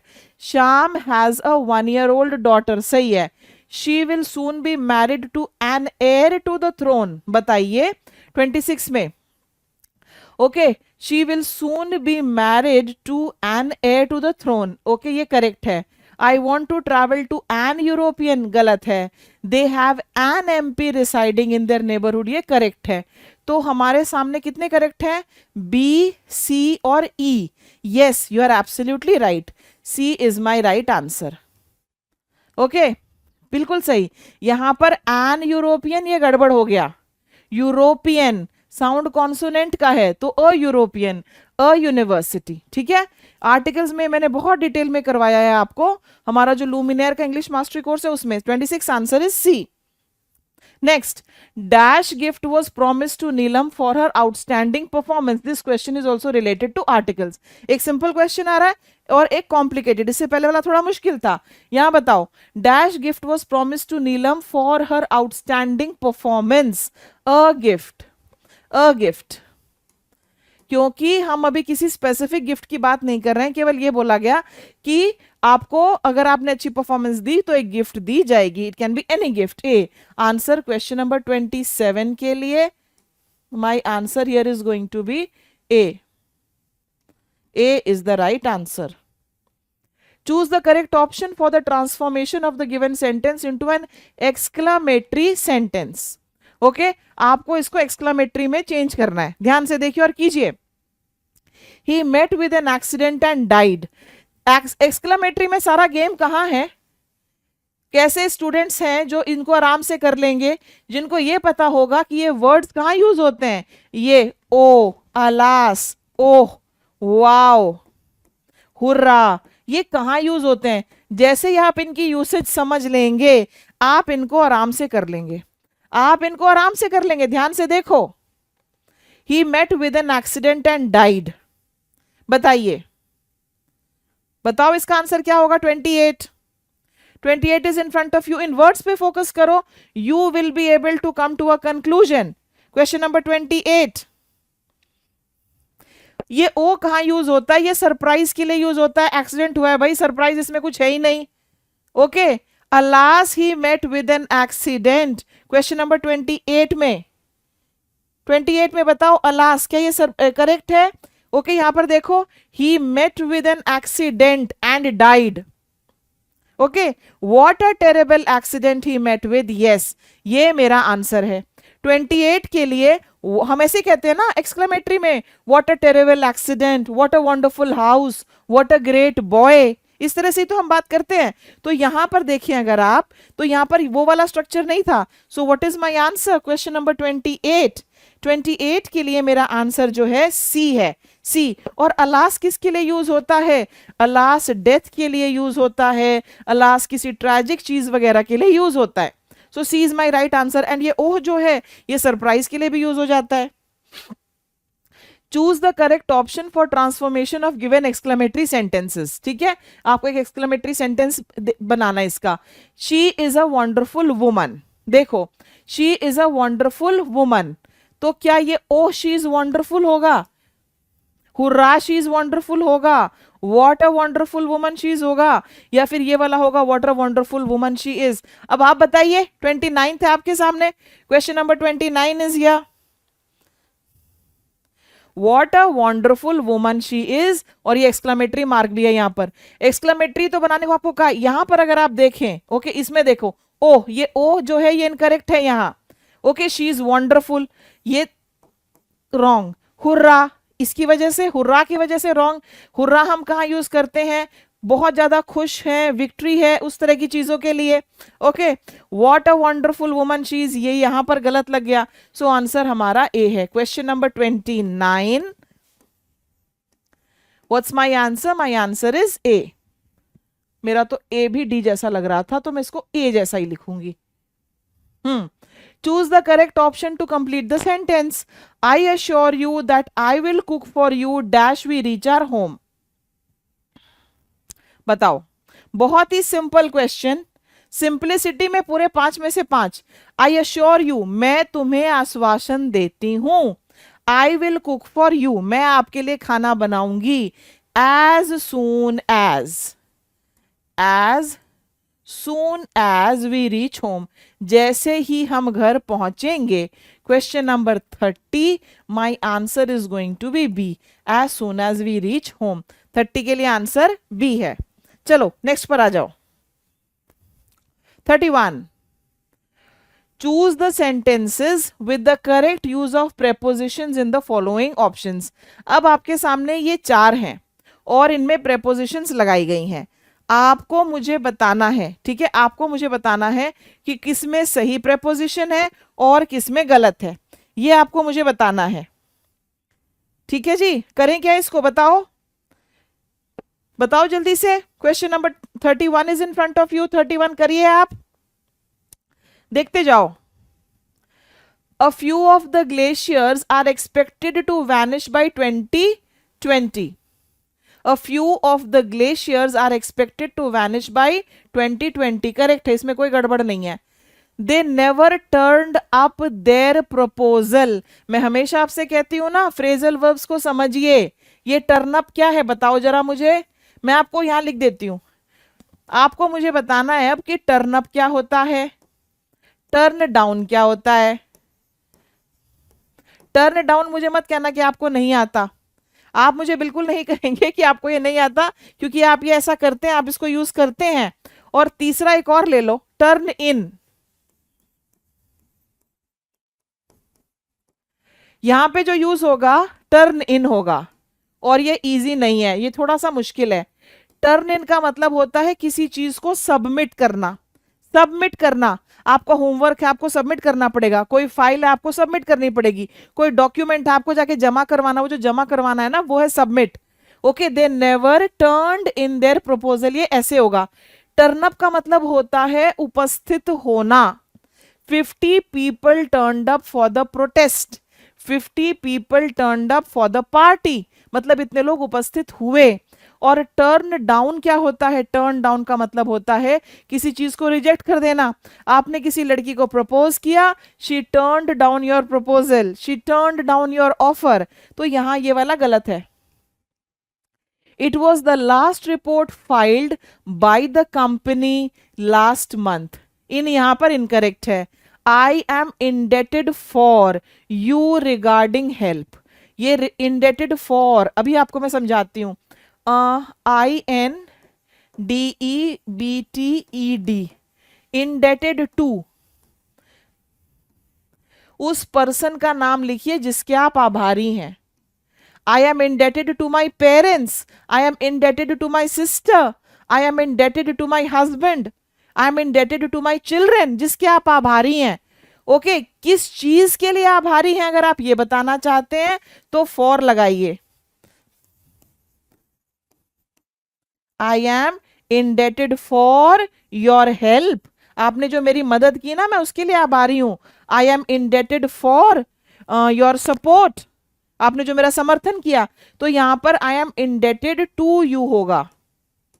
Did you understand? तो हमारे कितने गलत हो गए? 3 गलत हो गए, 1 सही है।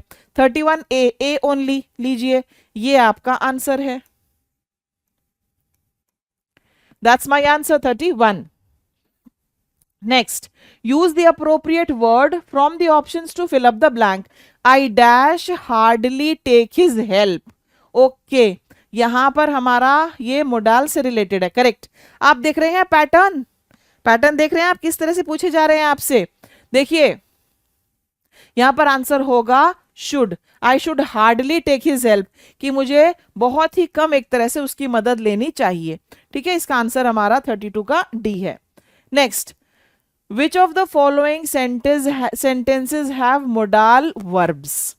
ओके, आपको पता होगा सबसे पहली चीज जो की जाती है, कोई भी टॉपिक अगर शुरू किया जाए, वो मान लीजिए नाउन किया जा रहा है, नाउन क्या होता है, फिर ये नाउन के एग्जाम्पल। सिमिलरली मोडाल के जो एग्जाम्पल्स हैं उनमें क्या क्या आता है? Can, could, should, would, might, may, वो दुनिया भर के उसमें आते हैं, ऑट टू और वो सारे।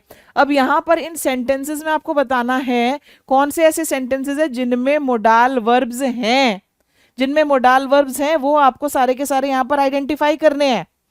ठीक है, अब देखो यहां पर Rohit comes to the class regularly, इसमें कोई नहीं है, कोई नहीं है। कम्स हमारा सिंपल वर्ब है। Meenal sits to sing every morning, कोई नहीं है, सिट्स हमारा सिंपल वर्ब है। We must respect our parents, yes must एक मोडाल है, मस्ट एक मोडाल है। मस्ट वहां पर यूज होता है जो काम आपको करना चाहिए उसके लिए। मे, माइट, वो सारे होते हैं। मोहन विल, यस ये विल भी है because it is showing intention for the future. Meghna's visit to the institute was fruitless, इसमें भी नहीं है, तो केवल सी और डी है। तो where is C and D? Here is C and D. Question number 33, my answer is going to be D. 33 में आंसर हमारा डी है। देखते हैं next question. Okay, next question here is question number 34। Choose the correct option given below for the format of writing an informal letter. आपके जो letter के formats होते हैं उनसे रिलेटेड भी क्वेश्चंस आपसे पूछे जा रहे हैं।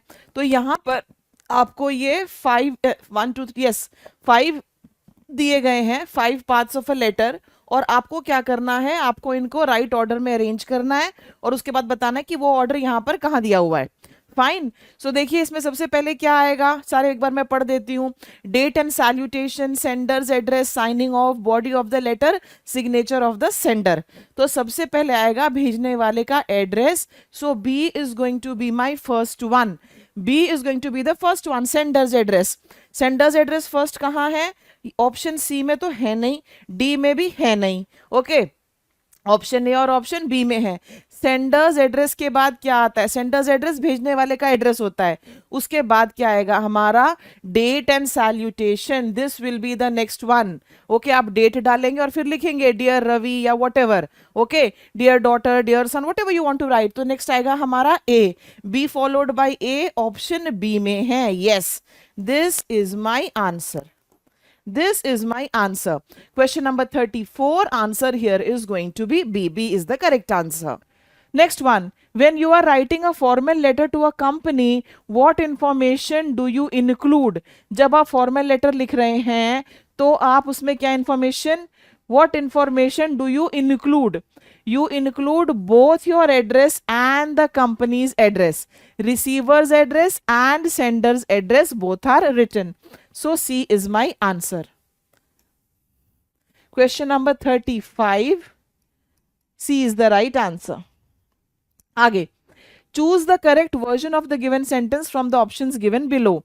Okay, the committee told me that they have already been processed the file. Choose the correct version. अच्छा, ये sentence जो आपको दिया गया है ये incorrect है, ठीक है। अब आपको मुझे बताना है कि ये जो हमारे चार ऑप्शंस हैं इनमें से कौन सा करेक्ट है। The committee told me that they have already been processed the file. Question number 36 is in front of you. 36 करेंगे आप। ओके, कंपनी ने मुझे क्या बताया, कमिटी ने मुझे ये बताया कि वो फाइल को ऑलरेडी प्रोसेस कर चुके हैं। बताने से पहले क्या वो ये काम कर चुके हैं? यस। तो इसमें कौन सा टेंस यूज होगा? पास्ट परफेक्ट भी तो यूज होगा ना। पास्ट परफेक्ट यूज होगा कि नहीं होगा? बिल्कुल होगा। Okay, the committee told me that they has already, no, past perfect का मतलब है हैड लगेगा और साथ में लगेगी वर्ब की third form. The committee told me that they had already processed the file. The committee told me that they had already been processed. ये been processed हमारा incorrect है। The committee told me that they have processed. ये have processed incorrect है क्योंकि process हमें verb की third form लगानी है। The committee told me that they had already processed the file. Correct. 36 यहाँ पर देखो, the committee told me that they, यहाँ पर had और साथ में वर्ब की third form processed. Correct. So question number 36, ठीक है, 36 के लिए B is the correct answer. Question number 36, I hope that is clear to you. ठीक है जी, चलिए आगे चलते हैं। नेक्स्ट क्वेश्चन देखो, this was not an easy one, थोड़ा tricky and round about. Complete the sentence by choosing the correct option. The company wants the staff to be dash about the contract until everything is finalized. ये लीजिए आपके सामने, ये किस type का question है? Homonyms and confusing words. Homonyms and confusing words का, इन सभी वर्ड्स के मीनिंग्स आपको पता है? नहीं पता तो मैं बताऊंगी, बिल्कुल बताएंगे आपको। बताइए। डिसीव्ड तो धोखा देना होता है, डिस्क्रेडिट किसी को बदनाम करना होता है। ओके, उसके बाद यहां पर ये डिस्क्रीट और ये वाला डिस्क्रीट, इन दोनों को हम क्या कहते हैं? These two are homonyms. These two are homonyms. जो पहले वाला है इसका मतलब क्या होता है और ये वाला जो है इसका मतलब क्या होता है, आपको मुझे ये बताना है। DISCREET, ये होता है केयरफुल, कॉशियस, सतर्क। और ये जो ये वाला है DISCRETE, ये वाला जो आपके सामने दिया है इसका मतलब होता है सेपरेट, अलग। ठीक है, तो company wants the staff to be careful about the contract until everything is finalised. So 37 के लिए ये वाला डिस्क्रीट होगा। B question number 37 B, 37 B, DISCREET। Next, phrasal verbs. Wow, phrasal verbs आपके सामने। Tell me. Bring up, pull off, fall out and blow out, ये आपके सामने है। List 1 with list 2 you have to match. Bring up का मतलब क्या होता है? To bring up a matter. I decided to bring up the matter before the principal. बताइए इसका क्या मतलब होगा? टू ब्रिंग अप समथिंग का मतलब होता है उस पर ध्यान खींचना लोगों का। So bring up is going to be call attention to. A goes with 3, A goes with 3, not here, यहां पर नहीं है A with 3। Okay, pull off, pull off का मतलब क्या होता है? पुल ऑफ का मतलब होता है किसी चीज को जीतना, किसी कैसे भी करके जीत लिया, मान लीजिए मेरा कोई स्टूडेंट है, बेचारा हकलाता है, और मैं उसको डिबेट करने भेज दूं और वो किसी तरह उसको निभाए और उसको कोई प्राइज मिल जाए, तो मैं क्या कहूंगी? ही pulled off the contest well, he pulled off the debate well, 3 of our players were injured, still our cricket team pulled off the match well. तो pull off, ठीक है, B goes with 1, so B goes with 1, तो इसलिए ये cut गया। Fine, आगे देखो, ये भी बता देती हूँ, फॉल आउट का मतलब होता है झगड़ा हो जाना, 4, और ब्लो आउट का मतलब होता है बुझाना, extinguish, here 2, so my answer is A. A is the correct answer for this question. Fine, चलिए आगे चलें। ओके, नेक्स्ट भी फ्रेजल वर्ब, और वो भी मैचिंग। देखो मैचिंग आ जाती है तो फिर आपको कितने मीनिंग जानने पड़ते हैं।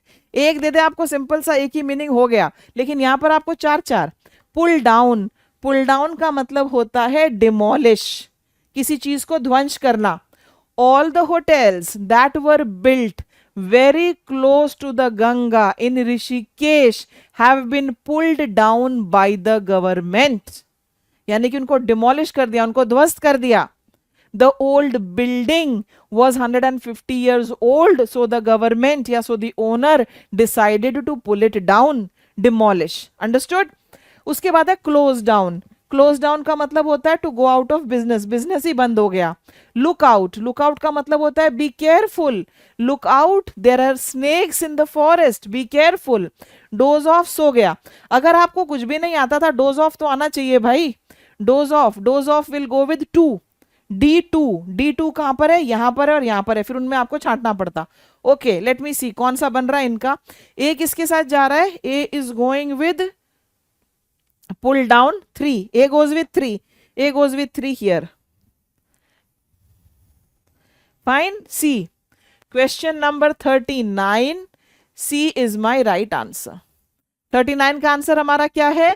क्वेश्चन नंबर 39 के लिए, जैसा कि आप देख सकते हैं, 39 के लिए मेरा आंसर है सी। ओके, आगे। Choose the suitable homophone from the given options. Okay, flower, इनमें से कौन सा, अच्छा इसमें क्या गड़बड़ हो जाएगी आपके साथ, आप मुझे बताइए। मैं तो आप लोगों की रग रग से वाकिफ हूँ। जैसे मेरी एक स्टूडेंट से बात हुई थी रिसेंटली, आपको पुराने वाला क्वेश्चन जब मैं करा रही थी तो मुझे उसकी याद आई।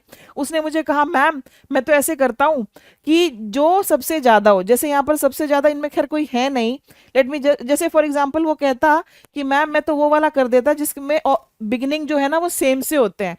जैसे अगर वो पैराजंबल कर रहा है तो जो मैक्सिमम बिगिनिंग वाला है, मान लो बी ऑप्शन से मैक्सिमम बिगिनिंग है, तो वो उनमें से ही छांटने की कोशिश करता है। ओके, तो वैस उस तरह की ट्रिक आप कुछ मत लगाइए क्योंकि ये काम नहीं करती। अच्छा, इसमें क्या गड़बड़ होएगी, आप लोग कहेंगे मैम हमें तो होमोफोन का मतलब ही नहीं पता था। Homophone are similar sounding words, वो शब्द जिनको जब आप बोलते हैं उनका उच्चारण करते हैं तो आवाज एक जैसी आती है। कैसे शब्द? जैसे फॉर एग्जाम्पल मैं आपको क्या दूं, मैं आपको ये दे देती हूं, प्रिंसिपल एंड प्रिंसिपल। इनमें एक स्कूल वाला प्रिंसिपल है और एक सिद्धांत वाला प्रिंसिपल है, कौन सा है ये आप बताइए। ओके, अब यहां पर फ्लावर के लिए होमोनम क्या है? ये होमोफोन है, FLOWER, इसको फ्लावर नहीं बोलते, फ्लावर। फिर अब हम आ गए हैं पैरा जंबल पर। Very nice para jumble. बाकी की जो आए आज बड़े लंबे लंबे आए, ये वाला देखो, overflow of the spontaneous powerful feelings poetry is. बताइए इसका क्या होगा? क्वेश्चन 41 है आपके सामने। हम किसके बारे में बात कर रहे हैं? हम पावरफुल फीलिंग्स के बारे में बात कर रहे हैं या हम पोइट्री के बारे में बात कर रहे हैं? आपको पता चल जाएगा, जल्दी देखो पता चल जाएगा। क्योंकि अगर हम पावरफुल फीलिंग्स के बारे में बात कर रहे होते तो इज नहीं आता, आर आता। अगर पावरफुल फीलिंग्स बिगिनिंग में होती, पावरफुल फीलिंग्स प्लूरल है, अगर उससे हम सेंटेंस को स्टार्ट करते तो हमारा जो वर्ब आता, हेल्पिंग वर्ब, वो आर आता या हैव आता, प्लूरल आता। तो हम स्टार्ट करेंगे पोइट्री से, डी से। डी बिगिनिंग मेरे पास एक ही है, जान बच गई, ये लो। Okay, poetry is the spontaneous, ठीक है, poetry is the spontaneous overflow of powerful feelings. बिल्कुल सही। ओके, पोइट्री क्या, यहां पर हम पोइट्री के बारे में बता रहे हैं। पोइट्री क्या है? पोइट्री इज, ये नंबर 1 होगा। ओके, क्यों? क्योंकि ये हमारा सब्जेक्ट बन गया, हम किसके बारे में बात कर रहे हैं। ठीक है, उसके बाद क्या आएगा? Poetry is the spontaneous overflow of, क्या है poetry? Spontaneous overflow of powerful feelings. और ये सारा जो है सी में दिया गया है आपका। सेम आगे, मैच लिस्ट 1 विद लिस्ट 2, और हमें ऑपोजिट्स मैच करने हैं, हमें ऑपोजिट्स मैच करने हैं। देखिए बताइए, मॉडेस्ट होता है विनम्र, तो modest will go with arrogant, क्योंकि अरोगेंट है घमंडी। ए3 मेरे पास एक तो यहां है और दूसरा ए3 मेरे पास यहां है। ठीक है, इन दोनों में से चूज करें। ओके, अच्छा, न्यूमरस सबसे सिंपल है, न्यूमरस आपने बहुत बार सुना होगा, न्यूमरस बहुत सारे, numerous will go with scarce. Okay, C2, where is C2? C2 इसी में है, इसमें तो है ही नहीं, तो यही मेरा आंसर मिलेगा। ओके, माइल्ड, माइल्ड होता है सौम्य, इसका ऑपोजिट होगा रफ। राइट, बिल्कुल सही, ए हमारा राइट आंसर है, ए हमारा राइट आंसर है। अच्छा, ये वाला जो वर्ड है इसका मतलब होता है जेनरस, उदार, बड़े दिल वाला, और ये होता है कंजूस, frugal. Choose the option that conveys the opposite of the word congenial, ये आपके सामने है। ओके, क्वेश्चन नंबर 43, यहां पर आपको मुझे ऑपोजिट बताना है क्वेश्चन नंबर 43 के लिए। अब इस वर्ड का मतलब बता दूं आपको सबसे पहले, ये वर्ड होता है फ्रेंडली, प्लेजेंट, उनके लिए यूज, जो मिलनसार हैं, प्लेजेंट। ठीक है, तो इसका ऑपोजिट क्या होगा बताओ मुझे, आपको ऑपोजिट तो बताना है। कंडेंस करने का मतलब होता है टू शॉर्टन समथिंग, उसको छोटा करना। अग्रीएबल, अग्री करना। अनसिंपैथेटिक, जिसमें सिंपथी नहीं है। सुपर इम्पोज, किसी चीज को किसी के ऊपर थोप देना, ये वो होता है। तो क्वेश्चन नंबर 43 के लिए बताइए मुझे आंसर यहां पर क्या होने वाला है। अगर वो फ्रेंडली है तो ऑपोजिट होगा अनसिंपैथेटिक, जिसमें सहानुभूति नहीं है, जो प्लेजेंट नहीं है, अनसिंपैथेटिक। 43C, आपको जो ऑप्शंस दिए गए हैं उनमें से बेस्ट ढूंढकर निकालना है, यही आपको करना है, not more than that. Okay, find out the adverb from the given sentence and tick the correct option given below. आपको ये सेंटेंस दिया गया है, यहां से आपको एडवर्ब निकालना है। Let's do it. I go to the church daily and rarely fail to reach office on time. ये आपके सामने। What is an adverb?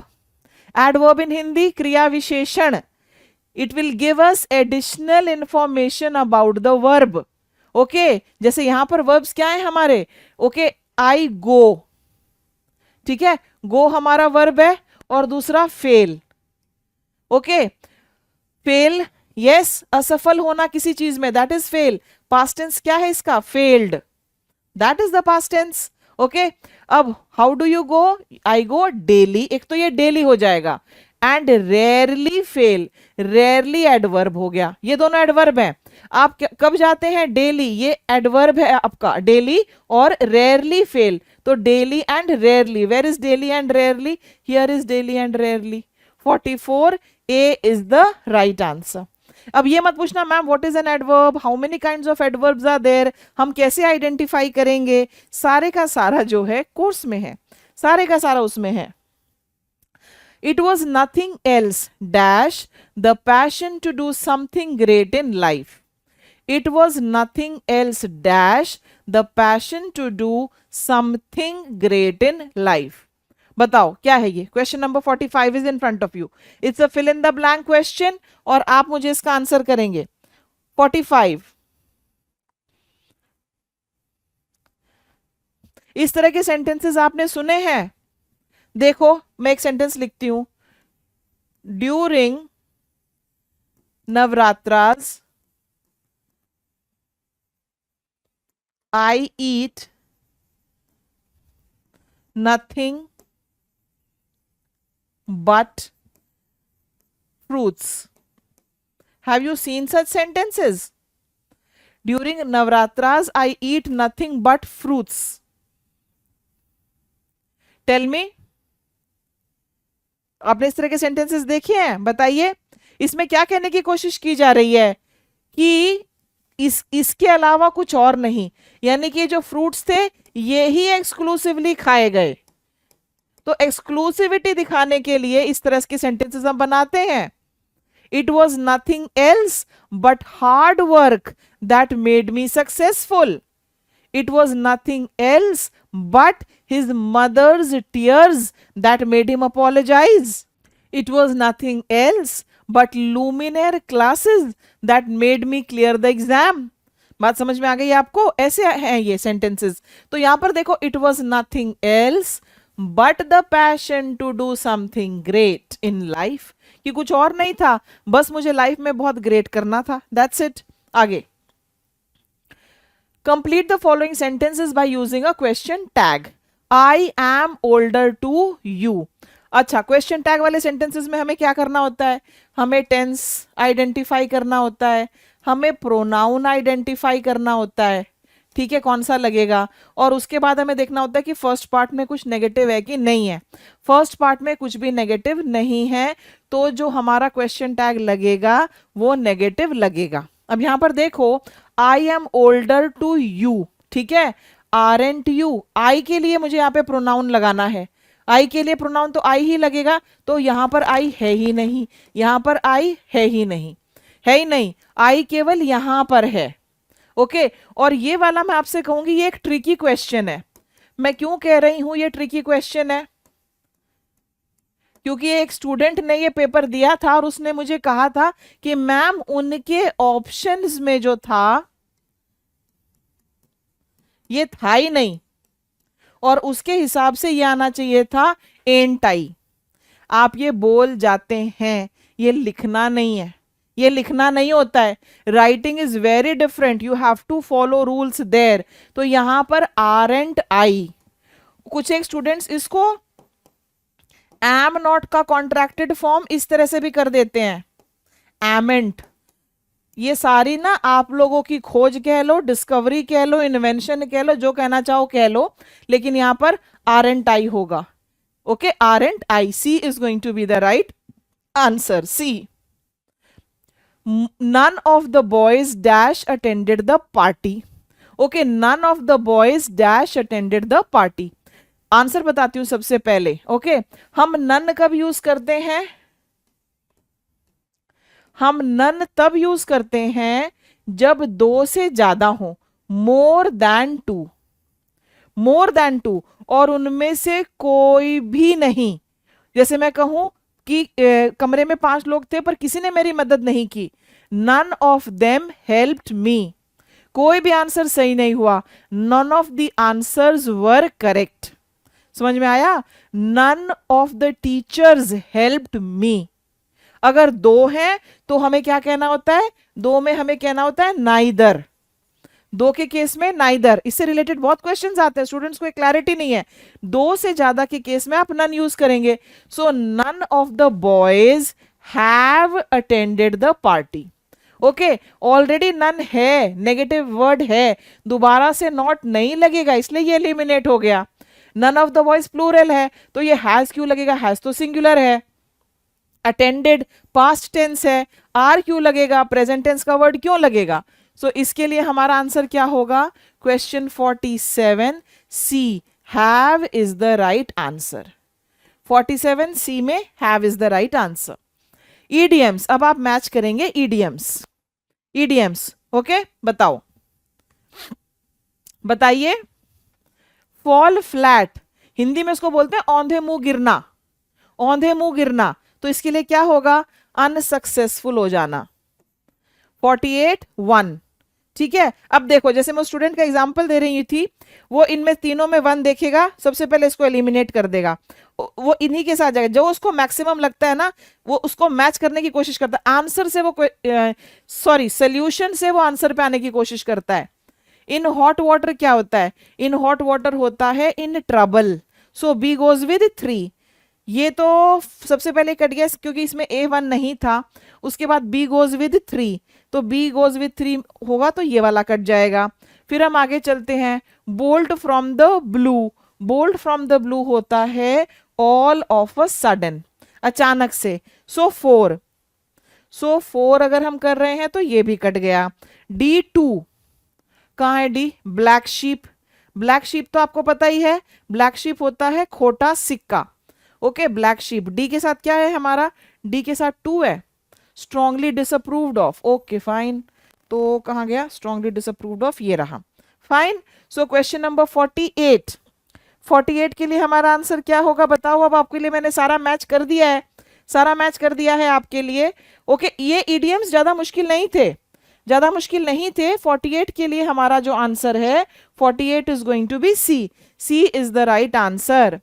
Question number 48 C. Fine, आगे अगेन मैच, लेकिन ये मैचिंग बड़ी इंटरेस्टिंग है। इंटरेस्टिंग क्यों कह रही हूं मैं इसको? Why am I calling this matching interesting? Can anybody explain? EDM को दो पार्ट्स में डिवाइड कर दिया है। ओके, ईडीएम्स को दो पार्ट्स में डिवाइड कर दिया है। कैसे डिवाइड कर दिया अभी मैं आपको बताती हूं। जैसे फॉर एग्जाम्पल मैं कहूं, फॉर एग्जाम्पल ये हमारा ईडीएम है, an early bird catches the worm. इसका मतलब यही होता है कि जो लोग पहले शुरू कर देते हैं उनको फायदा होता है। ठीक है, इसका मतलब यही है। सुबह सुबह जो चिड़िया आएंगी, अर्ली बर्ड उसको कहेंगे, उसको कीड़े जल्दी मिल जाते हैं, वरना वो तो खा के चले गए, जो बाद में आएंगे उनको कहां से मिलेंगे। इस टाइप का है ये कि अगर आप किसी काम को जल्दी और या समय पर शुरू करें तो आपको फायदा होता है। अब इन्होंने क्या किया है, इतना पार्ट जो है, ओके, इसको डाल दिया है लिस्ट 1 में, इतने पार्ट को डाल दिया है लिस्ट 2 में, और आपसे कहा गया कि इसको पूरी लिस्ट 1 को लिस्ट 2 के साथ मैच करो, ईडीएम को कंप्लीट करो। That is what you have to do. Okay, so let's begin. To be a wet blanket. To be a wet blanket एक ऐसा पर्सन होगा जो सबको डिस्करेज करता है। ओके, तो सबको डिस्करेज करता है। ए goes with 2, so A goes with 2 here. Thank God, A goes with 2 का एक ही ऑप्शन है। ओके, आगे देखो, लिटिल बर्डी टोल्ड मी, ये हो गया हमारा not to see eye to eye, to face the music. अब आपको सबके मैं मीनिंग बताऊं। टू फेस द म्यूजिक का मतलब होता है परिणाम भुगतना, टू फेस द कॉन्सिक्वेंसेज। आपने कुछ गड़बड़ की, उसके बाद आपको परिणाम भुगतना पड़ रहा है। To be a wet blanket मैंने बता दिया आपको। और क्या था? Not to see eye to eye, इसका मतलब ये होता है कि किसी व्यक्ति से आप किसी बात को लेकर असहमत हैं। ओके, और a little birdie told me, आप बेसिकली आपसे जब कोई ये पूछता है ना, अच्छा ये बात तुमको कहाँ से पता चली, और आप उसको नहीं बताना चाहते मुझे किसने बताया, तो हम ऐसे कह देते हैं कि लिटिल बर्डी टोल्ड मी, मतलब मुझे भी इधर उधर से पता चल गया। बेसिकली ये है। सो आंसर इसका 49 B. 49 will be B. Last question. Here you have to pick up the adjective clause. Pick the sentences with an adjective clause. Okay? तो आपको वो वाले sentences बताने हैं जिनमें adjective clause लगा हुआ है. Okay? I don't know whose books are kept here. Okay? ये वाला, ये हमारा clause है. I am glad that he won the match. This is the clause. I missed the flight as I was late. I know the place where they will come. I remember the day when we met for the first time. Clause क्या है, कितने type के sentences होते हैं, interrogative को simple में बनाना, exclamatory तो आज हमने इसी पेपर में किया कि इसको एक्सक्लेमेटरी में करो। ये सारे का सारा आपके एग्जाम पॉइंट ऑफ व्यू से काफी इंपॉर्टेंट है। ठीक है, अब हम इसको करने की कोशिश करेंगे। I don't know whose books are kept here, ये हमारा सबसे पहले वाला है। ठीक है, I don't know whose books are kept here. अब यहां पर देखो whose books. Okay, whose books जो है ये एक ये हमारा जो है हुज बुक्स, ये एक किसकी किताबें, ये पूछा जा रहा है ना, किसकी किताबें। हुज बुक्स ये एक नाउन क्लॉज है, क्योंकि इसका आंसर जो है वो एक नाउन आएगा, ये नाउन क्लॉज है।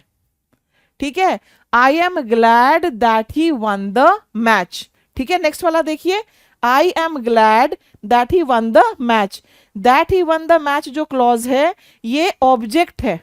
ओके, ये वाला ऑब्जेक्ट है, ये क्लॉज है ही नहीं, ये एडजेक्टिव क्लॉज नहीं है। I missed the flight as I was late, आपका ऑप्शन सी। ठीक है, I miss the flight as I was late, ठीक है, ये एडवर्ब क्लॉज है और एडजेक्टिव क्लॉज नहीं है,